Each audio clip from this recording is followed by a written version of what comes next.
Good morning, students. Sairam. Welcome back once again. Children, we have started a fifth unit of your physical education, which is based on yoga. In the last video, we have learned about the yoga and its elements, and today we are going to learn about the intro of asana, pranayam, meditation, and yogic kriya. Before that, a quick recap what we did in the last video. We have learned about the 8 elements of yoga, which is defined by the Maharshi Patanjali and which is also known as Ashtanga Yoga. So what are the elements of yoga? So there are 8 elements. First one is yam. It is a process of social discipline and its effect is better character and conduct. It's have 5 subparts. Then niyam. Niyam also have 5 subparts and its process is individual discipline and its effect is better hygiene and dedication. Then third element of yoga is physical control. Its effect is better health and strength. Then fourth element of yoga is pranayam. Its process is energetic control and its effect is experiencing the life force. Then fifth element of yoga is pratyahar, means withdrawing the sense, and its process is sensory control, in which we control our sense, and its effect is focusing the conscious mind. Then next element of yoga is dharana. Its process is internal concentration and its effect is control of memory recall.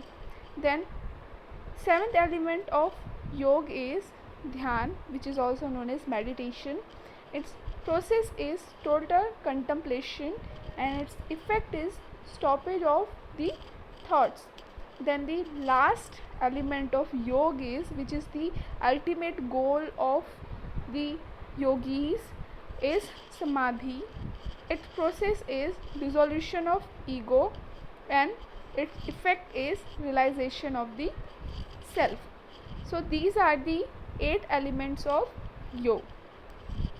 Children, today we are going to learn about the asana.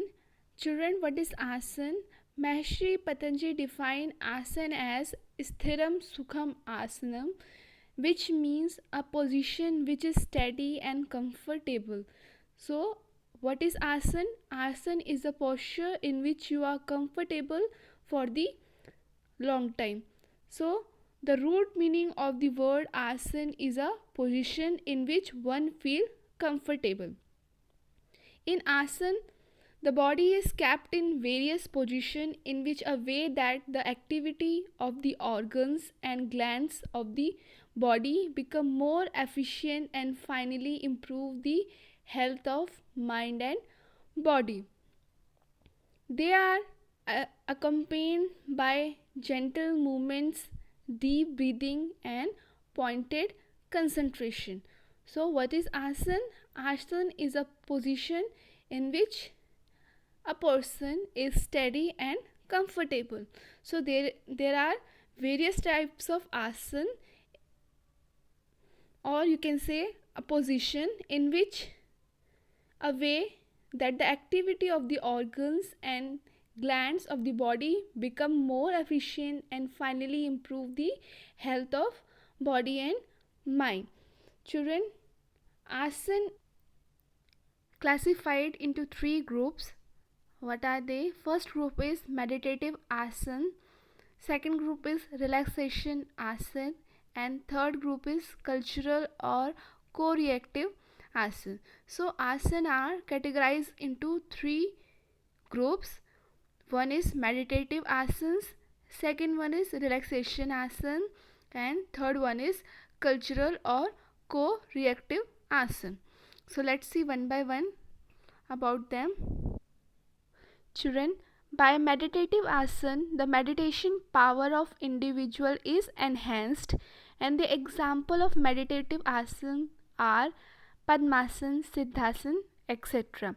Then the second group of asana is relaxation asana, which help to remove fatigue and relax an individual physically and mentally. And the example of relaxation asana are savasana and shashankasana. And the third category of asana is cultural or co-reactive asanas. It regulate and systematize the different activities of the body and final improves and provide the energy to the body. And the example of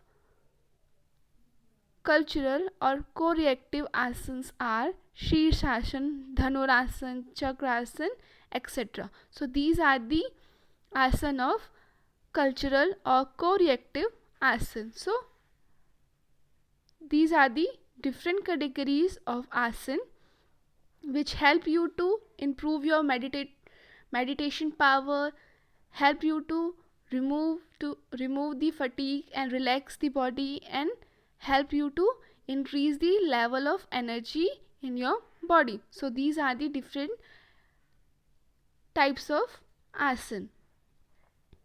Then next our topic is pranayama. Children, pranayam is made by the combination of two words, or it is comprised of two words, pran plus ayam. Pran means vital life force and ayam means to control or to regulate or to increase. So the pranayam is the control or regulation of pran. The vital life force is pran. So the pranayam is to control or regulation of pran. It is generally defined as breath control. It is the practice of controlling energy through the use breathe. Children, the breath is the most vital process of the body. It influences the activity of each and every cell, and it intimately linked with the performance of the brain.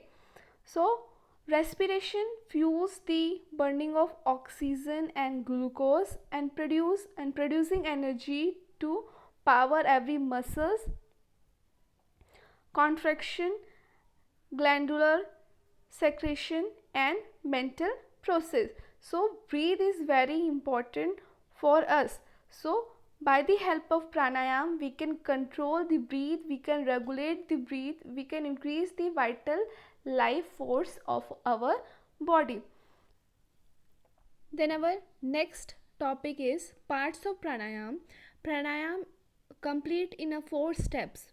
There are 4 steps to complete pranayam. First one is inhalation.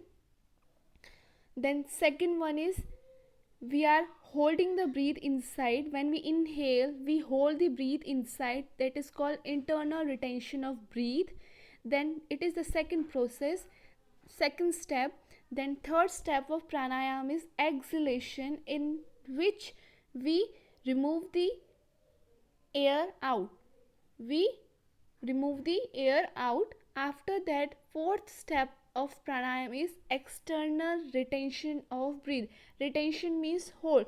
So in the fourth step we hold the breath out, means when we exhale we stop, we pause. That time we are not inhaling, we just hold the breath outside after the exhalation. So these are the 4 steps of pranayam, 4 part of pranayam. First one is inhalation, then second one is internal retention of breath, then third part of pranayam is exhalation, in which we remove the gas out. Then fourth step of pranayam is external retention of breath, means when we hold the air out, that time we are not inhaling, we are not taking air in, we just holding the breathe out. So these are the 4 steps of pranayam. During the pranayam, when we inhale, that time our chest get expand, our diaphragm get compressed, because that time the area of a lung get increase, because that time we are inhaling, we are taking air in. and our abdominal also come out. Our abdominal means our lower part of your body also come out, also expand.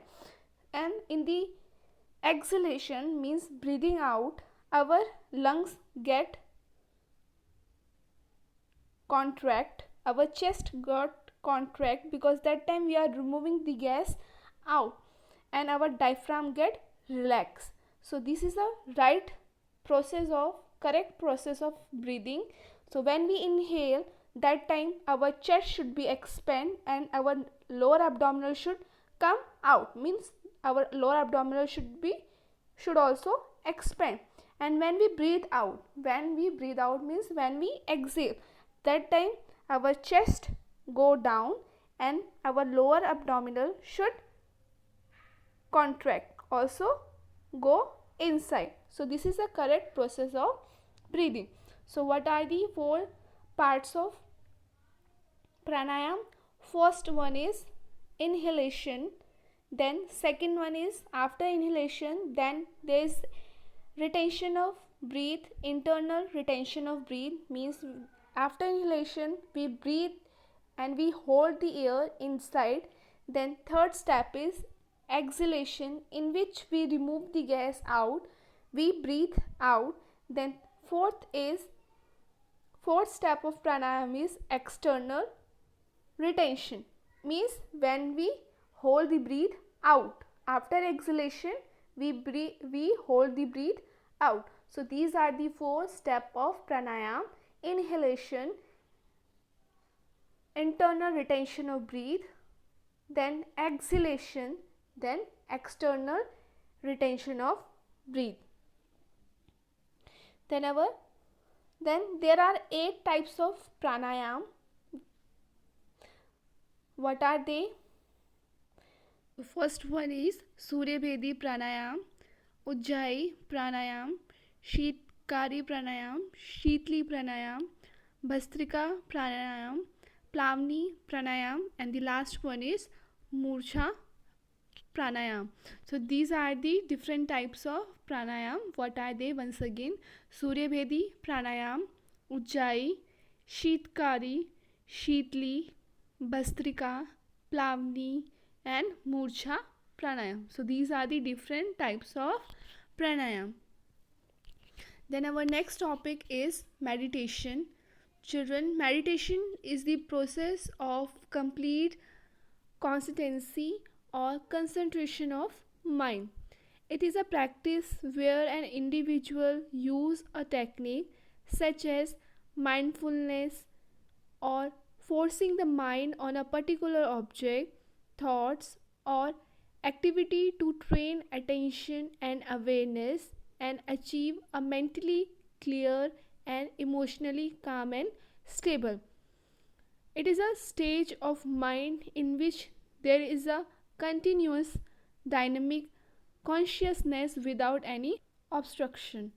So meditation is the process of complete consistency or concentration of mind. Then our next topic is yogic kriyas or shat karm. So yogic kriyas are cleansing techniques that cleans various internal as well as external organ of the body. So there are 6 yogic kriyas. That's why it is also known as shat karm. Means shat means 6 and karm means 6 technique that helps to clean various internal organ as well as external organ of the body. So what are they? So first one is neti, dhoti, basti, noli, tratak, and kapal bhati. So here is the kapal bhati come under the shat karm. So kapal bhati is not a pranayam, it is a shat karm which help to clean the body internally and externally. So kapal bhati is not a pranayam, it is a shat karm, it is a yogic kriya. So what are the 6 different yogic kriyas? They are neti, Dhoti, Vasti, Noli, Tratak, and Kapalbhati. These are the 6 yogic kriya or Shat Karm. So let's see the picture of 6 different yogic techniques, yogic kriyas, Shat Karm. Here is Neti, Dhoti, Noli, Basti, Kapalbhati, and Tratak. These are the 6 different types of yogic kriya or Shat Karm.